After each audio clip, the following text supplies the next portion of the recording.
So you have no information as to what Mr. Barano said at this sort of rather important meeting?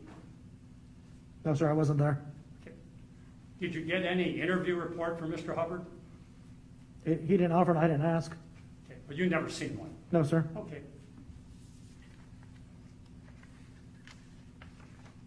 Now, I just want to be sure that you have never heard of the fact that John Barano told Mr. Hubbard that he and Cameron Heron were not racing.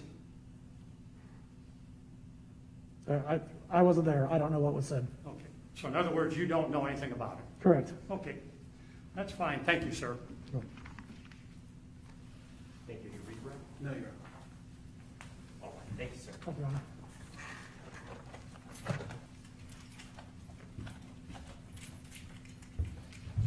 Yes, one, just Yes.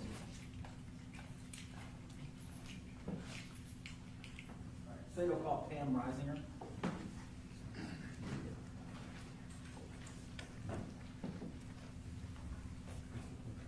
Raise your right hand. Do you solemnly swear or affirm the testimony you are about to give is the truth and the truth and nothing but the truth? Will you please have a seat?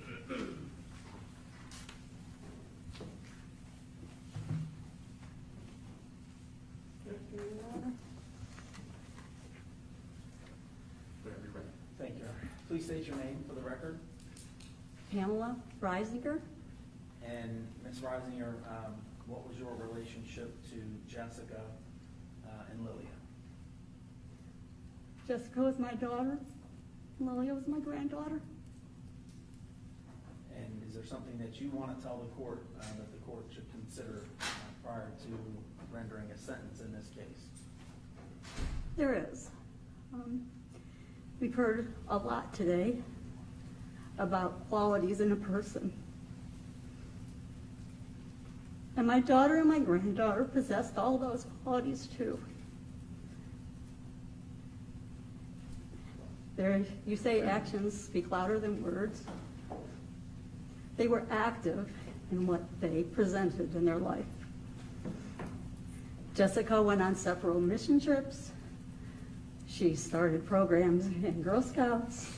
She got her Gold Award. They say right to life. She had that baby. Every action she did was kind and whole. The words she wore in her shirts, the bracelets she wore represented who she was. Her graduation cap was all about love and kindness. And when I hear about listening to your child wake up with screams in the middle of the night for a few months, we're going on 3 years and we hear those screams. They can comfort their child. They can go to them and hug them. I go to a closet and sniff a t-shirt. I go to a baby picture and stroke her cheeks to comfort her. You hear about remorse and regret and there's sympathy. And when they say that they wish they could switch places with them, and we all know that's not possible, if you're willing to switch places with them, why aren't you willing to do your sentence? It's still your life. You hear about 18-year-old boys that are careless and boneheaded, by his teacher's words, not of Cameron, but of other students, and that Cameron was bright. I've raised 2 sons that were 18-year-olds, and yes, they might have been a little immature, but they know consequences. I'm a preschool teacher, and my 4- and 5-year-old class has mostly boys. Yes, they're a little more immature. But it's our duty, it's our job to teach them how to learn the rules, how to function in society, and that consequences are always there. I think we do huge disservice to our society if we aren't willing to teach those lessons.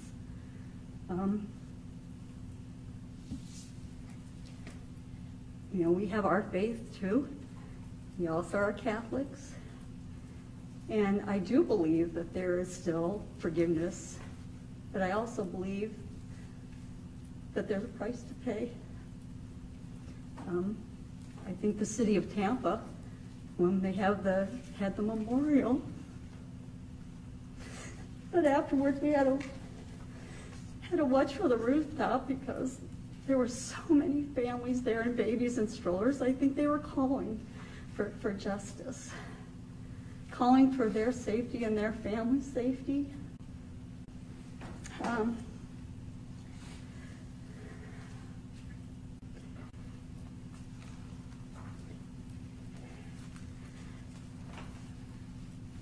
You know, we also have a perspective on this.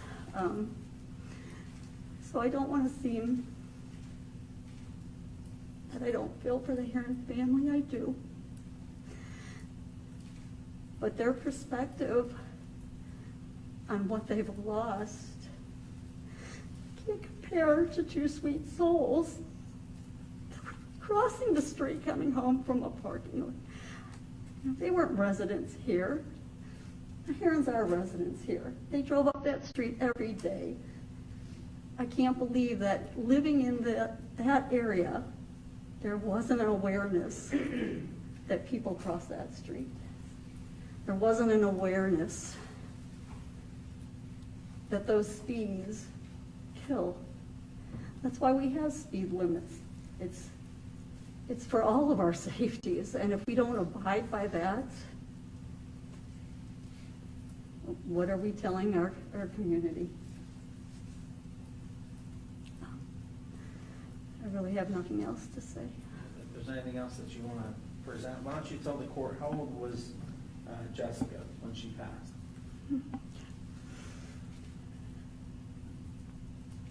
Was she 23? I have lost track of time. It's okay, around 23, 24, I heard from the audience. Okay, thank you. And that's okay, and what about Lilia? Lily wasn't even 2.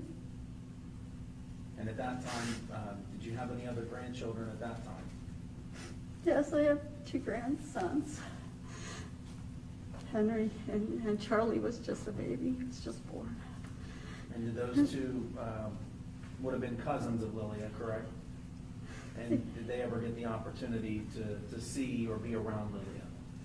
They did, yes. They were with her quite often. And you know, when you look in your 5-year-old grandson's eyes, and he asked you when God is going to be done with Jesse and Lilia, and that can they come back to play? And you have to tell him no. They aren't coming back.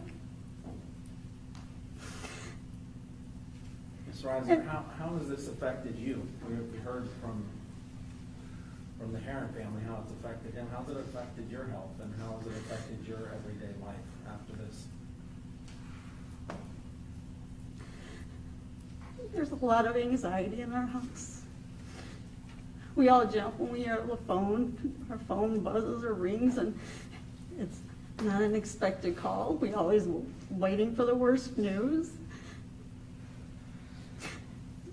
My son, Dan, has been suffering from health issues. Michelle's been suffering from health issues. David's been suffering from health issues. And we just keep waiting. These past 3 years, we've been waiting and waiting, and it's like we've been led on constantly. And that stress level in our bodies has taken a toll. Is there anything else you want to say prior to the court determining a sentence in this case?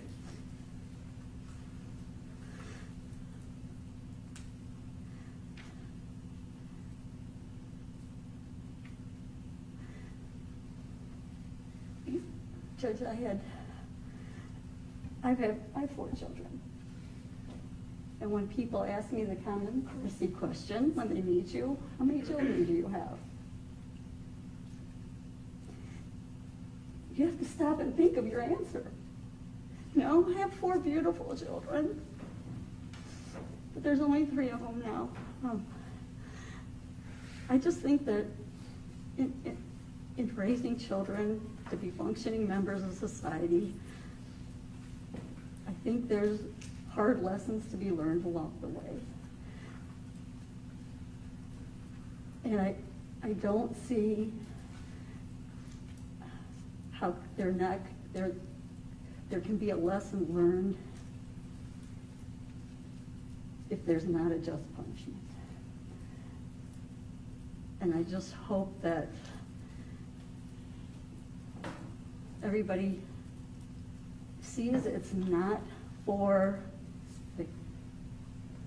the wanting to see them suffer, but it's for wanting the lesson to be learned. All right, thank you, Your Honor. That's all I have for Ms. Rosier. No, Your Honor. Thank you. Thank you.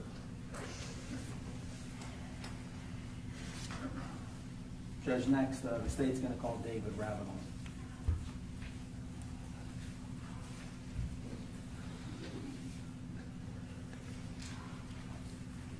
Your Honor.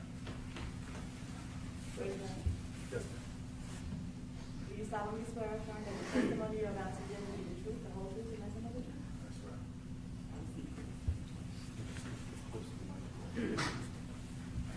Good afternoon, Your Honor. Good afternoon, sir. I'm humbled to be in your presence. Thank you for hearing us. David, you can go ahead and introduce yourself to the... Good afternoon. My name is David Robinault. I'm Jessica Marie Reisinger Robinault's husband and Lilia's father, Lilia Marie Robinault's father. To be honest with everyone here today, this may be the most difficult moment for me in order to put my words together of the plaguing effects of this. I want your forgiveness if my points seem repetitive and redundant. It seems like it's a consistent pattern in my mind when I think of the effects of May 23rd, 2018. You know, I like to talk back and forth about my wife and the amount of people that she impacted in an uplifting and positive way, and it's truly impossible to count that. You know, my survivor's guilt far outweighs any remorse that's in this room by everyone involved. I've seen folks talk about the defendant's character and his age. And to be honest with you, I don't believe it's fair for every young man and young woman to be defined as reckless or mischievous or of bad behavior based on age. At 18 years old, I was surrounded by many 18-year-olds and 17-year-olds, as most of us do in high school. We have decisions early on whether to be involved in extracurricular activities or not, to be friends with people, or to be a recluse. I have to tell you that I have met extraordinary people that have grown into their 20s that have never wavered and changed in their excellence. Their continuity to become better people was always a consistent factor in their life. It's hard for me to put the words together because even the way I talk now is affected by trauma. And it's clear as day. To the point where I'd like to start talking more about my wife and circle back around to why it's impossible to put the words together, to even find the right flow to introduce this statement to you, sir. The importance is that my wife lit up my world and that of anyone she met. It became fiercely dark after she was removed from this earth. She studied nutrition and dietetics in college and was the founder of the Kent State Charge chapter, which promotes health and fitness for women. It is an organization that opens its arms to anyone who seeks to improve their health and searches for camaraderie. This group included everyone from all walks of life and of all ages. You weren't too young or too old to be in the program. Shortly after this, it became the largest chapter of this organization and part of her legacy. She was the center of the group and the emotional support of anyone who needed it. She made me better. She was exemplary. She's a student athlete. She continued this all the way through her graduation. I'd like to add that I don't have very many tears for you. I have wept every single day for the past 3 years. I've had to see doctors at Tampa General look at me in despair and say, this is a level of grief that is at an unmeasurable scale. Let us not forget that these are 2 young men against a young mother and a baby, a child, an innocent child. You've made me regret so many things. You fill me with remorse. What is the price of our family's humiliation to you? The actions, your actions, of the defendant, Cameron Heyrin, have created further visceral damage to all who loved and cared for her. You inserted so much uncertainty into this community, and that of everyone who loved them. You dare request a chance to live out your dreams when you eliminated all of mine and theirs. Rehabilitation. I don't really believe that you have sought rehabilitation. I think you have sought a lack of accountability. You've shown zero remorse. And your selfish behavior ranges all the way to a fatal state. I like to compare 18-year-olds and those who hold high responsibility at that age. I know many young men and women who have entered the service and have proudly served their country with intense, extreme responsibilities, one that can be shared with men of any age in their 20s, potentially higher. These young men are entrusted with the ability and responsibility to make the right decision. I can't compare you to these men. In fact, when I look at your friends, I'm concerned for them. Because your leadership is one that falters and fails. I've had to hear many things from conversations that were had by the defendants and their parents, ranging from being inside the patrol vehicle to moments after when they were in jail. It was very clear and obvious that you began to communicate amongst each other your quick and expeditious retrieval from jail.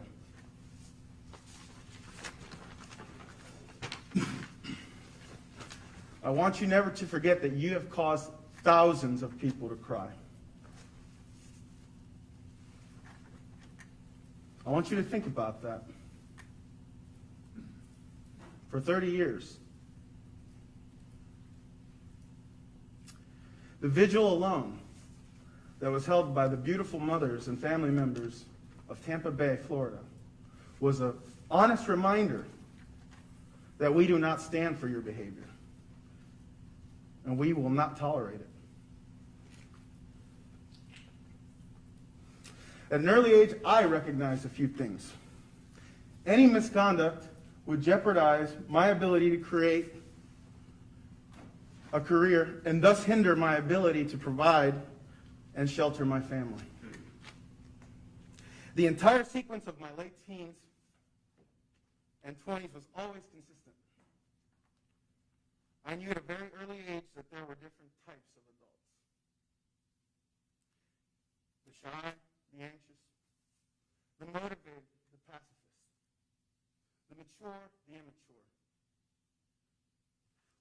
however certain, I believe the vast majority of them knew right from wrong. The difference was some of them continued on with their mischief, even with that knowledge. This, folks, is when we separated the good from the bad. There is a threshold, a clear meridian between right and wrong. We can discuss anything here. Your integrity, your grit, your faith, and your actions, and they all disappoint me. Any person of good heart and faith would not have initiated your reckless actions of that day, fatal actions of that day. I could not protect my family from you because you chose to ignore the laws of this great state. By ignoring this, you selfishly made my family expendable. Based on your actions the past 3 years, I firmly believe you still deny accountability.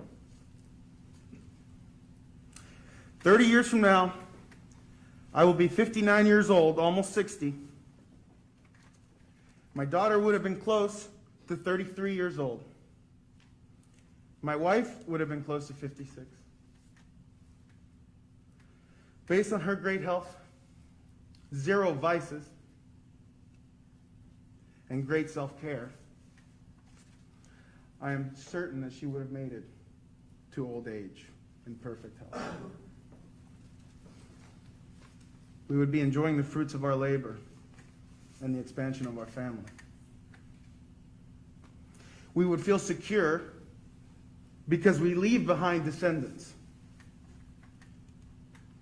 Your actions and decisions that day created an extinction within our species. Our youngest and most need of protection was removed.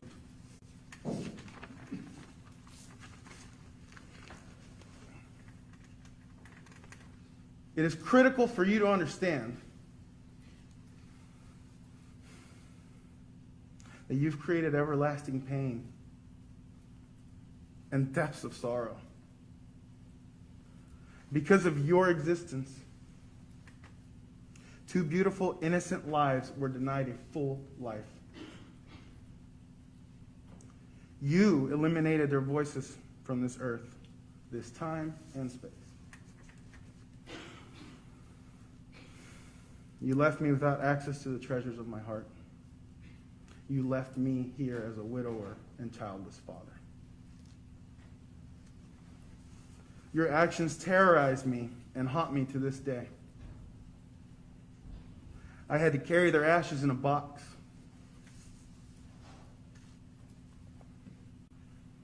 I'll never forget the faces of the people in our Catholic church during their funeral service.